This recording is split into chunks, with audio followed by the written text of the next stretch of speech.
تیری تک کے ادامہ میں مرید ہو گئے.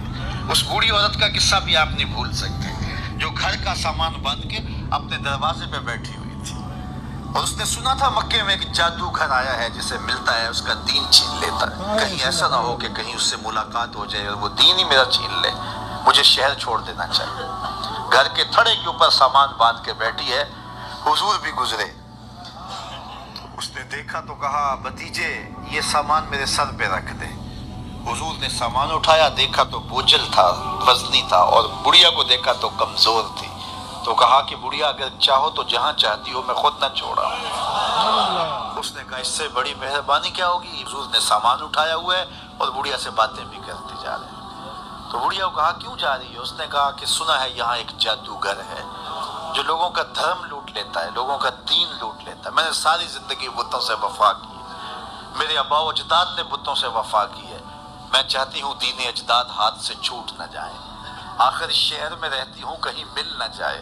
خیر حضور نے کچھ نہیں کہا. اس کا سامان نہیں پھینک دیا کہ ٹھیک ہے تم پھر جاؤ. سامان اس کا اٹھایا اور جہاں تک اس نے جانا تھا سامان پہنچایا. سامان سپرد کر کے واپس پلٹنے لگے. تو اس نے کہا بچے اپنا نام تو بتا دے.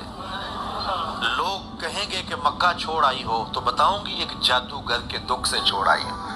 تو وہ کتنا برا بھلا کہیں گے شہر مکہ کو کہ جس مکہ سے لوگ نقل مکانی کرنے پہ مجبور ہو گئے. تو میں انہیں یہ بھی بتاؤں گی کہ جس مکے میں جادوگر رہتا ہے اتنا اچھا نوجوان بھی رہتا ہے. تو تیرا نام لیا کروں گی, تیرے قصیدے پڑھا کروں گی. تو حضور علیہ السلام مسکرا پڑے. کہا بڑھیا جس جادوگر سے بھاگ کے آئی ہے وہ تیرے سامنے کر. اس نے کہا سچ سے آپ ہی محمد ہیں. حضور نے فرمایا نام میرا یہی ہے. تو اس نے کہا پھر آپ کا جادو میرے پہ چل گیا ہے.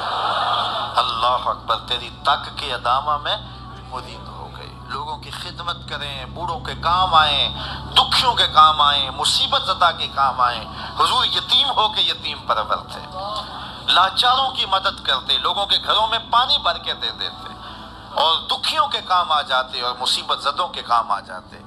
تو حضور سے پیار کرنے والوں امت میں آپس میں حسد نہ پھیلاؤ, بغض نہ کرو, نفرتوں کے پہاڑ کھڑے نہ کرو.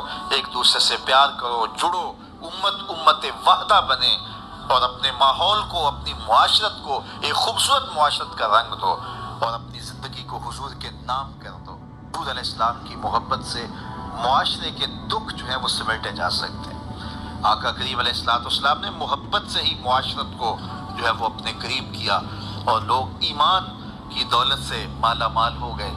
وہ ایک بچہ آیا نا اپنی ماں کے لیے لباس لینے کے لیے, اور پہلے وہ گیا اپنے چچا کے پاس.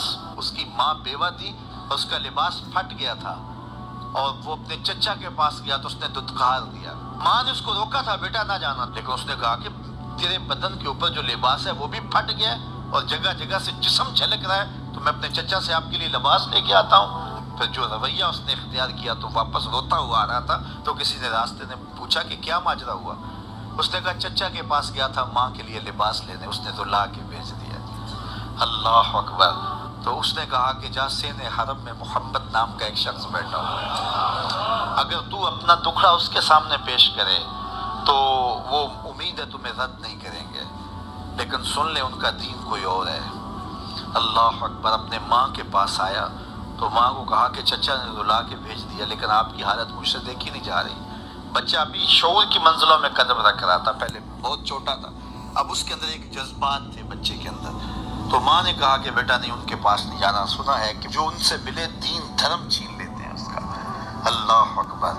تو حضور علیہ السلام کے پاس جانے سے ماں روکنے لگی, لیکن بچے نے کہا کہ امی میں پکا رہوں گا, بتوں کا وفادار رہوں گا, تم اس ٹینشن کو, اس پریشانی کو چھوڑ دو. اور حضور کی خدمت میں حاضر ہوا. حضور صحن حرم میں چادر اوڑھے بیٹھے ہوئے تھے اور جا کے کہنے لگا میں پہلے بات آپ سے کر لیتا ہوں, آپ کا دین میں نے قبول نہیں کرنا. حضور مسکرا کے بولے بیٹا بتاؤ کس لیے آئے ہو. کہا میری ماں بے لباس ہے, میں آپ سے لباس لینے آیا ہوں. حضور نے چادر رحمت اتار کے اس کی کندھوں پہ ڈالا. اللہ اکبر. وہ واپس آ گیا اور ماں پر حضور کی چادر اڑائی. اللہ اکبر. اور ماں نے کہا کہ بیٹے اس نے اپنا دین تو نہیں تجھے دیا. کہا نہ میں نے پہلے کہہ دیا تھا تیرے دین نہیں مانوں گا. ماں کہنے لگی پتر اس کا دین ماننا چاہیے, یہ جس نے رحمت کی چادر ہمارے سر پہ تان دی. کچھ لوگ کہتے ہیں جی بس میں تو اللہ کی مخلوق خدمت کرتا ہوں. میں تو حج بھی نہیں کیا, اس کے پیسے بھی غریبوں کو دے دیے. وہ تبلیغ کرتے ہیں لوگ کہ جناب قربانی کے پیسے بھی اگر غریبوں میں دے دیے جائے تو یہ زیادہ اچھا ہے, ان کی مدد ہو جائے.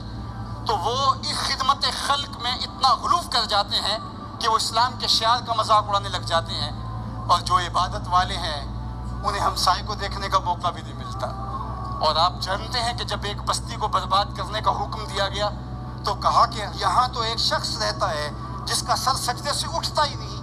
کہا میرے بندوں کے اوپر قیامتیں ٹوٹیں اور ان کے اوپر ظلم اور جبر کے پہرے ہوں, اور اس کے ماتھے پہ شکن نہیں آتا, اس کے سمیت ہی بستی کو لٹ کے رکھ دو. یار عبادت کرتے ہو لیکن ہمسایوں کا خیال بھی رکھو. میرے حضور علیہ الصلوۃ والسلام نے لعاب پھینکا نا تو صحابہ نے اپنے ہاتھوں پہ لے کے اپنے منہ پہ مل لیا.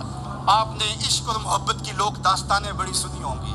لوگوں نے نہریں بھی کھو دی, لوگوں نے محبوبوں کے لیے کیا کچھ نہیں کیا, لیکن آج تک آپ کو ایسا نہیں ملا ہوگا کسی محب نے محبوب کا لعاب بھی چاٹا ہو. کائنات میں یہ انوکھا باب ہے. تو حضور علیہ الصلوۃ والسلام نے فرمایا کہ تمہیں اس چیز پر کس نے ابھارا کہ میرا لعاب بھی اپنے چہروں پہ مل رہے ہو؟ انہوں نے کہا اللہ اور اس کے رسول کی محبت نے. تو میرے حضور نے اس کی نفی نہیں کی, لیکن ساتھ ہی فرمایا اگر کوئی چاہتا ہے کہ اللہ اس کے رسول سے محبت کرے اور اللہ اور اس کا رسول اس سے محبت کرے تو وہ ہمسایوں کے حقوق کا خیال رکھے. یعنی تمہارا یہ پہلو بھی, تم عاشق کے رسول بھی ہو لیکن ہمسایوں کا بھی تو خیال رکھو. تمہارے گھر پہ جھنڈا تو لگا ہے حضور کے میلاد کا, لیکن اگر ہمسایوں کے گھر میں اندھیرا ہے تو یار اپنے گھر میں اس سال اگر چراغاں نہیں کر سکے, غریب ہمسائے کا میٹر کٹ گیا اس کا بل دے دو, آمنہ کا لال زیادہ خوش ہوگا, میلاد والا رسول زیادہ خوش ہوگا.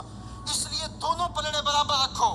نہ تو عبادات کے زعم میں تم خدمت خلق کو اور ہمسایوں کے حقوق کو, رشتہ داروں کے حقوق کو بھول جاؤ, اور نہ یہ کہ تم خدمت خلق کے نام پہ عبادات کا مذاق اڑانے لگو. وَكَذَلِكَ جَعَلْنَاكُمْ أُمَّةً وَسَطًا. ادارت المصطفیٰ دونوں بازوں کے ساتھ اڑنے کی فکر رکھتا ہے, اور امت وسط کے مزاج کو لوگوں میں راسخ کرنا شروع ہوتا ہے. ظاہر ہے جب کبھی اس بازو پہ زور پڑے تو کبھی اس بازو پہ زور پڑے تو بازو جھکنے لگتے ہیں, تو میرا اللہ مدد کرتا ہے, نصرت دیتا ہے. تو کبھی ہمارے کسی بازو پہ فتویٰ بھی آ کے جو ہے وہ زور ڈالتا ہے, کبھی کسی فتوے کا میسائل لگتا ہے, لیکن ہم تو بلے شاہ کی بولی میں کہتے ہیں بلے آلو کی تینوں کافر کافر آکھڑ تو آہو آہو آکھ. ہمارا کام الجھنا تھوڑا ہے, ہم نے تو آگے بڑھتے ہی چلے جانا ہے, اور ہماری منزل تو مدینہ ہے, ہم نے تو اس کی طرف عازم سفر رہنا ہے. ادارت المصطفیٰ ایک فکر کا نام ہے, اور وہ فکر جو مدینے کی ضیاؤں سے پھوٹتی ہے, گنبد خضرا کے جمال کی روشنی ہے, اور وہ مصطفی نہیں ہو سکتا جس کے دونوں بازو میں سے ایک بازو شل ہو. حضور کی امت سے جس کو پیار نہیں ہے, حضور کی امت سے جس کو محبت نہیں ہے, حضور کی محبتوں کا کبھی بھی حضرت عمر رضی